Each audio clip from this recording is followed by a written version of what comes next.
ఆర్యులు ద్రావిళ్ళు అనేటువంటి విభజనవాదాన్ని పట్టుకొని ఈ ఆర్యులు అనేవారు తెల్లగా ఉంటారు, వీరు ఇండో యూరోప్ ప్రాంతం వారు అనే విభజన సిద్ధాంతాన్ని పట్టుకొని ఈ ద్రావిళ్ళు అనేటువంటి వారు స్వచ్ఛమైన భారతీయులు, ఈ ఆర్యులు అనేవారు ఎక్కడి నుంచో గుర్రాలు వేసుకొని వచ్చి ఇక్కడున్న ద్రావిళ్ళపైన యుద్ధాలు చేసి వారిని గెలిచి ఇక్కడ వాళ్ళు రాజ్యాల్ని స్థాపించుకొని వాళ్ళు బ్రతుకుతున్నారు అనేటువంటి మాటలు మాట్లాడుతున్నారు.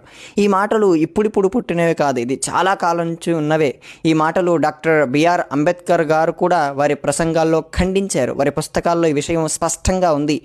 అంబేద్కర్ గారిని గౌరవించే వ్యక్తులు కూడా, అంబేద్కర్ గారిని అనుసరించే వ్యక్తులు కూడా వారు చెప్పిన ఈ మాటను అనుసరించకుండా ఆర్యులు అనేవారు ఎక్కడివారో అని మాట్లాడుతూ ఉంటారు. ఈ విభజనవాదాన్ని అంబేద్కర్ గారు కూడా ఒప్పుకోలేదు. 2019లో జైపూర్లో ఒక సభ జరిగింది.